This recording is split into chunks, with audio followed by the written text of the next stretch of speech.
దేశవ్యాప్తంగా 77వ గణతంత్ర దినోత్సవ వేడుకలు అంబరాన్నంటాయి. సంగారెడ్డి జిల్లా సదాశివపేట పట్టణంలోని 12వ వార్డులో విశాఖరణ యూత్ ఆధ్వర్యంలో నిర్వహించిన వేడుకల్లో రాష్ట్ర కాంగ్రెస్ నాయకులు పులిమామిడి రాజు ముఖ్య అతిథిగా పాల్గొన్నారు. జాతీయ జెండాను ఆవిష్కరించిన అనంతరం ఆయన రాజ్యాంగ నిర్మాత డాక్టర్ బిఆర్ అంబేద్కర్ సేవలను స్మరించుకున్నారు. స్వాతంత్ర్యం వచ్చిన తర్వాత కూడా బ్రిటిష్ చట్టాల నుండి విముక్తి పొంది మనకంటూ ఒక మహోత్తర రాజ్యాంగాన్ని అందించిన ఘనత అంబేద్కర్కే దక్కుతుందని పులిమామిడి రాజు కొనియాడారు. సుమారు 2 సంవత్సరాల 11 నెలల 18 రోజుల పాటు కఠోర పరిశ్రమ చేసి అంబేద్కర్ రచించిన రాజ్యాంగం వల్లే నేడు మనమందరం ప్రజాస్వామ్య ఫలాలను అనుభవిస్తున్నామని పేర్కొన్నారు. యువత రాజకీయాల్లోకి రావాలని, బాధ్యతాయుతమైన పదవులను చేపట్టి దేశాభివృద్ధిలో భాగస్వాములు కావాలని ఆయన పిలుపునిచ్చారు. రానున్న మున్సిపల్ ఎన్నికల్లో యువత కీలక పాత్ర పోషించారన్నారు. ఇదే క్రమంలో 12వ వార్డు నుంచి కాంగ్రెస్ పార్టీ తరఫున పులిమామిడి మమత బరిలో ఉంటారని, వార్డు అభివృద్ధి కోసం ఆమెను భారీ మెజార్టీతో గెలిపించాలని కోరారు. ఈ కార్యక్రమంలో విశాఖరణ యూత్ సభ్యులు, పీఎంఆర్ యూత్ ప్రతినిధులు మరియు వార్డు ప్రజలు పెద్ద సంఖ్యలో పాల్గొన్నారు. కార్యక్రమంలో విశాఖరణ యూత్ సభ్యులు బామిని రవి, నీలి శ్రీనివాస్, బుసరెడ్డిపల్లి వెంకటేశం, మాలే శ్రీను, నరసింహులు తదితరులు పాల్గొన్నారు.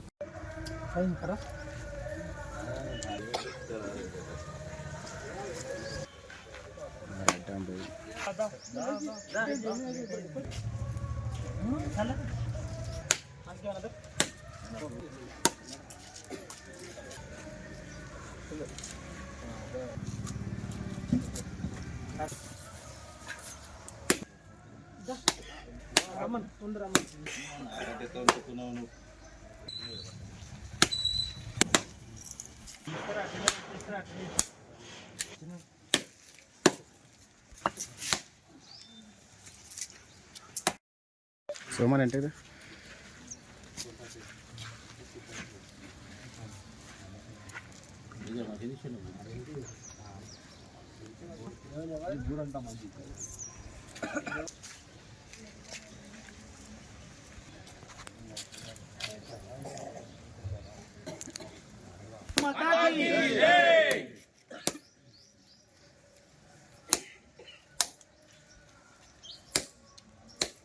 వాడు ప్రజలందరికీ అలాగే దేశ ప్రజలందరికీ కూడా 77వ గణతంత్ర దినోత్సవ శుభాకాంక్షలు.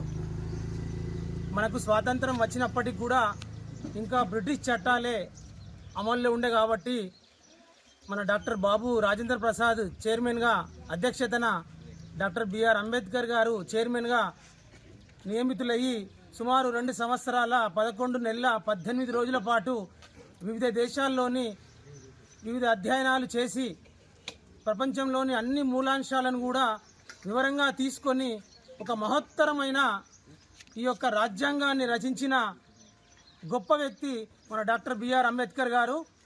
ఆయన రచించిన రాజ్యాంగం వల్లనే ఈరోజు మనం అందరం కూడా రాజకీయ పరంగా ఈ యొక్క పదవులలో కూడా ఉండి మన భారతదేశాన్ని సుసంపన్న దేశంగా ప్రపంచ దేశాలకు కూడా ధీటుగా ఈ యొక్క మన రాజ్యాంగాన్ని తయారు చేసుకున్నాం గనక మనం ప్రతి ఒక్కరం కూడా ఆయన యొక్క ఆశయాలకు, ఆ రాజ్యాంగం యొక్క చట్టాలను కూడా గౌరవిస్తూ ప్రతి సంవత్సరం కూడా ఈ యొక్క జనవరి జరుపుకుంటాం.